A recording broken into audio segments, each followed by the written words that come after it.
Yes, everyone, and welcome to Greek Talk, the premier video podcast for Greek genealogy enthusiasts. Greek Talk is hosted by Gregory Kontos, founder of Greek Ancestry, and co-hosted by Georgia Stryker-Kelman of Hellenic Genealogy Geek and Carol Kostakos-Petranek of Spartan Roots. Today we are coming bearing exciting news, as last night Greek Ancestry released over 180,000 new records spanning from 1841 to 1932 and covering the entire island of Kefalonia. We are talking about birth, marriage, and death records, so the genealogical information is really valuable. But today we're not talking about records. What is our topic, Georgia? Okay, today we're going to talk about deserted villages. Now, there's always been a lot of interest in this. Every time we make a post about it, there's tons of people that reply. And the interesting thing we're going to talk about is why. We'll talk about some specific villages, but why these villages were deserted. And most of the ones we're going to talk about were deserted in the 20th century, right? So, Greg, you want to talk about this? Sure. So, Well, wait. Let me make a comment. In all the summers that I've been going to Greece and getting in my little rental car and touring around and going up the mountains, I just see everywhere these beautiful, beautiful villages, just nestled in the mountains. And I'll go up, I'll take the road up and I'll go in, and there's like nobody there. And I see this all over the Peloponnese, especially around the area of Sparta. And it really sparked my interest to the point where I mentioned it to Greg and Georgia. I'm like, why would people leave these beautiful, beautiful villages? I mean, clean air, crisp, beautiful, darling little houses. Why? Where did they go? To Athens? Why would they leave? So that kind of was my personal interest in this topic. yeah, and I mean, you're right, and it's not just Sparta, it's all over Greece. Um, and that's because there were many different reasons why the villages were abandoned. So, for instance, of course, we're mainly talking about villages that were deserted in the 20th century. And there's always this underlying factor of economic opportunities in the cities. So people leaving, let's say, um, a village up in the mountains on Taigetos, for instance, going to Sparta, to find a job, to have more, options in general in life, in everyday life, and for education. But depending on the area of Greece you're looking at, the reasons can be way different. And the three of us did some research on this, to find different reasons. Let me just start this by mentioning my favorite case. So, when was it? In Easter, I was in Corfu because it's they have a wonderful epitaphios there. So we went there and we visited this abandoned village called Παλιά Περίθια. It's in the northern part of the island. So, you see this village and it's deserted. So you think, oh, was it war? Was it earthquake, a fire? What was it? So what I learned was totally unexpected. The coast, there was a lagoon in the coast, right? And from spring to autumn, they had issues with mosquitoes and malaria. Yeah. So people from the coast would go up to the village in the mountain, Παλιά Περίθια, to spend their summer there because it was safer. There were not so many mosquitoes. So they built the village, it developed, but at the end of the 1940s, the population was vaccinated. So the need to go up to the mountain, to the village up there, was no longer there, and the village gradually was abandoned. I found that Interesting. yeah. Wow, I've never heard that story. Fascinating, fascinating. Yeah. Now, I've heard about pirates in the 1800s, early 1900s, and the villages around the coastline people would flee up to the mountains to avoid them.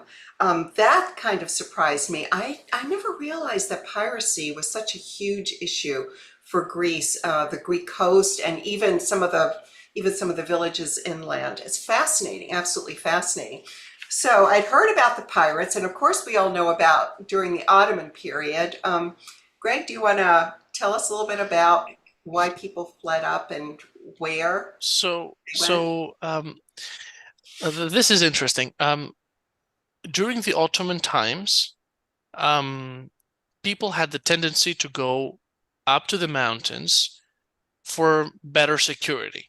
So, being in a remote area was to your advantage because you could perhaps avoid taxes sometimes. You could avoid conscription or pedomazoma and all that kind of stuff.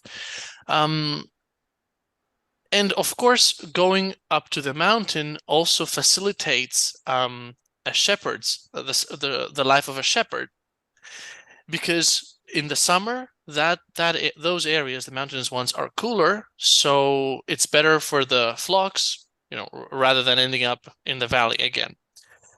But then, you have the 20th century when this starts to go the other way. So the mountains and remote areas are no longer to your advantage. You want to go to the city or closer to the city. You want better roads. You want better access. And this reminds me of the example of a village in Crete. I don't remember the name, but I have it in the PowerPoint that I'm going to show in a few minutes, which was abandoned exactly because it was remote and it no longer made sense to be far away. Georgia, you're working on a village project for one of your villages. You want to tell us a little bit about that? Well, I was just telling you guys earlier that okay, this is in Arcadia. It's my grandfather's village, which is now called Mantherea, but it was originally a combination of three little villages: Caparelli, Garuni, and Dara. And when the road went in from Sparta to Tripoli, this village, Caparelli, was right there on the road. And that's where the church was built. That's where the school was. That's where all the shopping was. And these other two villages disappeared. Everybody moved to the main village. And now there is actually, to my understanding, no indication that those villages even existed. They're all grown over. There's nothing there, no buildings really or anything. So it's kind of interesting how people start migrating. And some of them didn't leave till like the 1930s. Like they hung on, there'd be an old woman in the village and she would wait, till her husband died, and then she would move in with one of her kids in the main village. So I think that probably happened a lot where things were consolidated. Yeah. Yeah, and especially after World War II, Mm. we noticed this big migration to the city. Um, and when you look at municipal registers, where it gives you the residence of a family member, after the 1950s, you see more and more of them ending up, leaving the village pretty much and ending up in a city. But leaving was not always, voluntary. It wasn't on people's will. We have many, many examples of villages that were deserted because during World War II. There is Palea Sayada in Ipiros. It's right on the border with Albania. So during the war, the Nazis attacked the village, damaged it significantly, and then local Muslim populations of surrounding villages went into the village to loot it. So that village was, it was destroyed, and the population, they went to Corfu as refugees for Mm. for some years, and then they were given land by the coast, close to the original village, but not in the original village. So they settled in the coast, and that's now Nea Sayada. Interesting. So even the names of the villages, Palio meaning old and Nea meaning new, can give us an indication of their uh, whether they were the old or the new village, but we don't have a time frame for old versus new. We don't know if it's Right. after 1821 revolution or if it's after World War II. So when you mentioned World War II, I've read a lot about how, and all of us are very aware of how Nazis came in, occupied villages, destroyed, did a lot of destruction. Were were what would why would some of those villages be rebuilt after Nazi destruction and some not be rebuilt? I always Mm, wondered that. Any thoughts? that's a good question. Okay, so first of all, there's the extent of destruction. That's one thing, right? It's one thing to burn a few houses, it's another thing to destroy the whole village. In other cases, it has to do with, is it a village in a valley where there's plenty of land? So, you have your cultivations, you have your fields, so it makes sense to go back. You have something, there.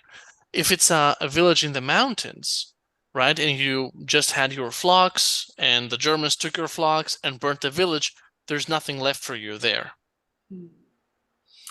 So But I've also heard about like villages that were maybe, let's say, partially destroyed after World War II, and then people came back and rebuilt. And then opportunities arose somewhere else, and then they voluntarily abandoned the village to go live somewhere else because of jobs and tourism. I know has had a big impact on people leaving their villages and going to where the tourist areas are to work. Whenever I go, especially go visit the islands with my families in the summer, I'm going again in September with my nieces. They're just so excited to go to the islands, and almost 90% of the people that we meet and talk with there tell us, oh, we're not from here. We're from this village or we're from that village, but we just come here for the tourist season. We come in March and we leave in October. And so that's not deserting a village, but it's an example of how tourism is affecting yeah, villages, I think. especially on Santorini, Mm-hmm. uh, I don't think there's, any longer the notion of village. So you have the entire island is built up, right? And you have those settlements, which used to be villages and let's say independent ones, with their local economy and all this stuff.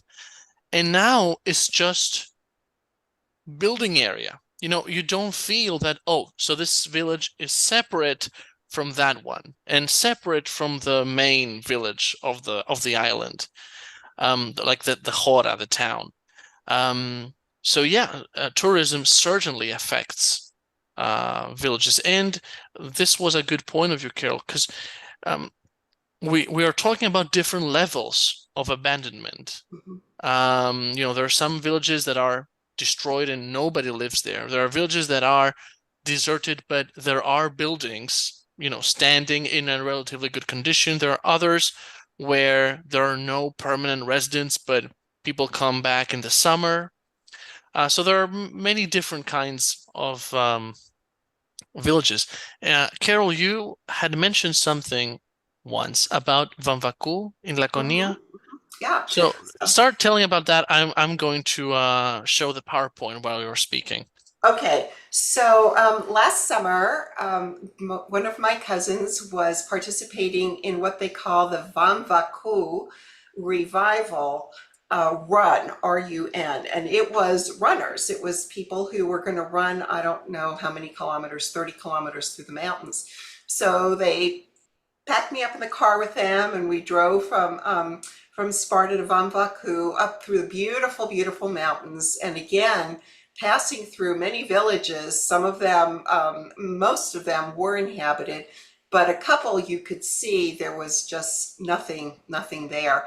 And then we got to Vamvakou, and I was absolutely floored. What a beautiful, beautiful village.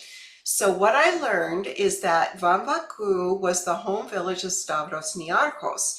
And the Niarchos Foundation is now funding this revival, this Vamvakou, the revival of the village. People are actually given stipends to move to the village and live there and to start small businesses there. Many of the homes, as you walk through the village, you can tell many of the homes are beautifully restored. But then you start going down some side streets and you see what Georgia was mentioning a minute or two ago, just about how things are overrun. There are weeds growing up. There are not, the homes are kind of crumbling. And so I don't know all of the ins and outs about this revival project, but I do know that it is a big initiative, and the Niarchos Foundation has just dumped millions of euros into Vamvakou. But what I loved about Vamvakou is you can see what the village was like when it was fully populated. You can see there's life there. There's animals grazing. There's people with gardens. There are small businesses. It was a self-sufficient little village where people pretty much had almost anything they wanted within their village, and maybe occasionally a couple of times a year they might take that long trip down the mountain to go into the city for things that they could not get in their village, but it really was self-sustaining. And it just really encouraged me because I wondered if possibly with technology today, with so much being done remotely, if there could be opportunities for some of these villages for younger people to come back and to use today's ways of working to repopulate the villages and to bring new life back into them. I have part of my family was from a tiny village above Ayanis, Sparta. It was called, it's called Varsinikos. And I have a cousin who has renovated her great grandfather's stone house there and turned it, I mean, it is a beautiful, beautiful, beautiful guest house.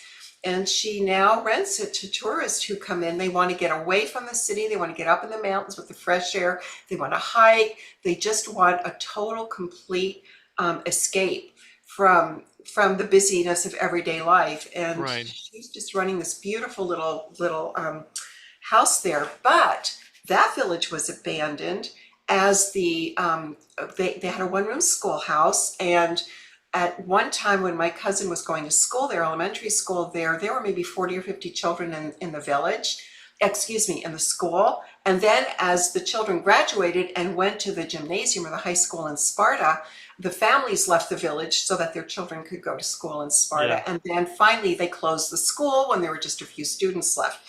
So as Greg said, there really are a lot of reasons for these village abandonments, but I would love to see them repopulated, Well, especially. I want to say I had done some reading at one point about Vamvakou and the Niarchos connection there.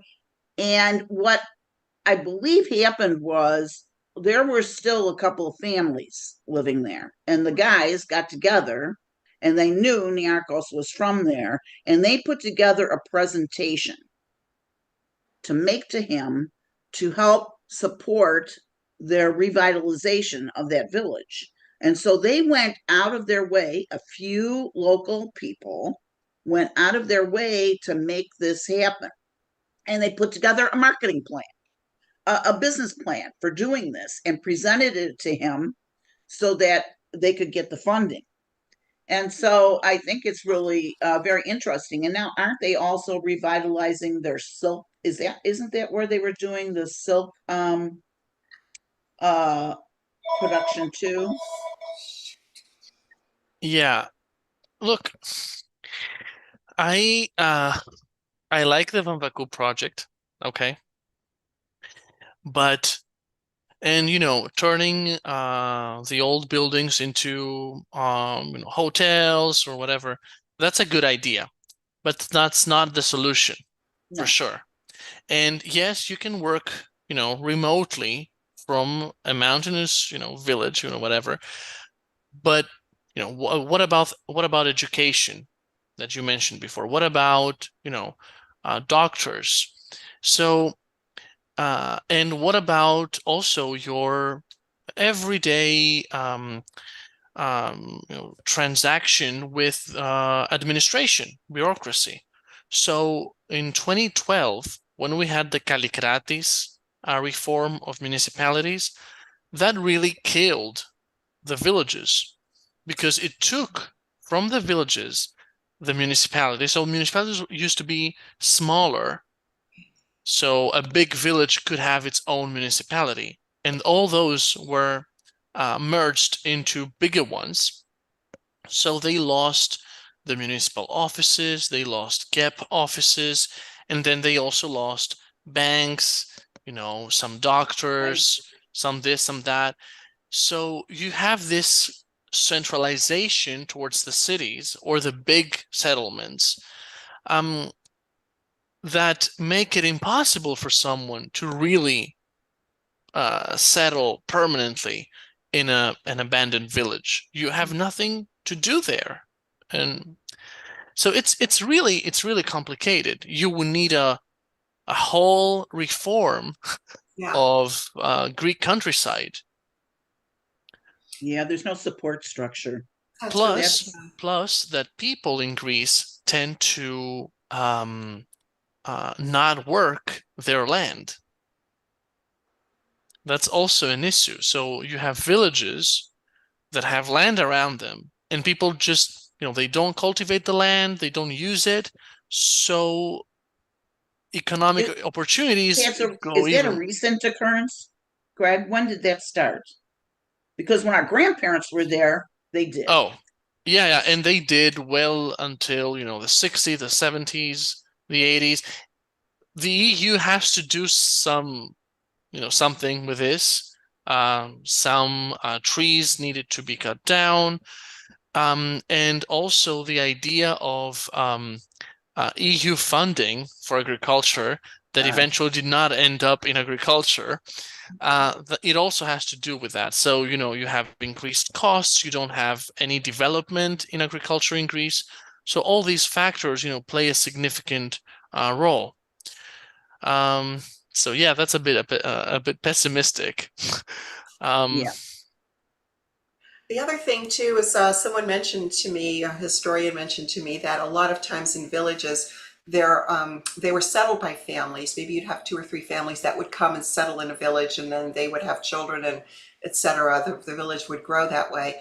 And as a consequence, sometimes the homes were owned by more than one person. In other words, there could be three or four or five or 10 siblings that would have partial ownership in a house. Okay, and so the house is starting to need some work, and the siblings, nobody lives there permanently anymore. So then it's a question of, well, who is going to put the money together to keep the house up, to repair it, and to fix it? And that now with the new tax structure, that it's easier for the kids to say, okay, forget it. We're not going to put any money into this house and just leave it totally abandoned. And that to me is kind of heartbreaking when I heard that, but it is something that's going on in yeah. a lot of these abandoned homes. Yeah. The same applies to abandoned buildings, in Athens, like in the cities as well. But that's also a problem. Mhm. And before we end today's episode, it's Georgia. She said earlier before the live something about all the hidden treasures inside those abandoned villages and houses. And I can personally share something that a couple of months ago a relative passed away. So he gave us the house, like the family house, okay, to my family. Um, what we found in there is incredible. We found traditional costumes. We found photographs. We found my great-grandfather's immigration documents, like from the States when he was there. We found old coins. We found icons, whatever you can imagine. It's amazing. Yeah. I was telling them that before we went on air too, that when I lived in Australia, I picked up a lot of books. And one of the books is called Images of Home. And it is filled with people that had moved to Australia from the islands. And this one photographer and writer went back and took pictures of the actual homes on the inside and all the things that were just abandoned, Yeah. just abandoned there. Pictures on the wall, letters, children's toys, cooking utensils, everything was still in there. Now, some of this was earthquakes and people fled, but others, they just moved to Australia or some other country and just never went back. Maybe they thought they would go back when they originally moved. You never know, but there's some real treasures in there. Yeah. Yeah. Well, It's anybody who goes back to makes a trip back to Greece should definitely go to their ancestral village, whether it's abandoned or not, and and just get a feel for Yeah. life there and how their grandparents or other members of their family lived. It's a very emotional experience. And I keep thinking, if we don't do it now, all of you that are interested in your family history, if you don't do it now, are those things even going to be available for the next generation to go back and see or to document? I can tell you that many, many Greeks who are like collectors or into folklore and stuff, they go into the abandoned houses and they lift up everything. Oh, Oh yeah, that's a Well, thing. yeah, I can see that.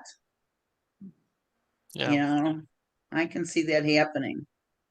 Well, we got to save it for our children and nieces and nephews in the next generation, right? right. absolutely. Okay, so with this optimistic comment, let's close today's Greek talk. We'll be back to you guys with new episodes coming up soon, so please stay tuned.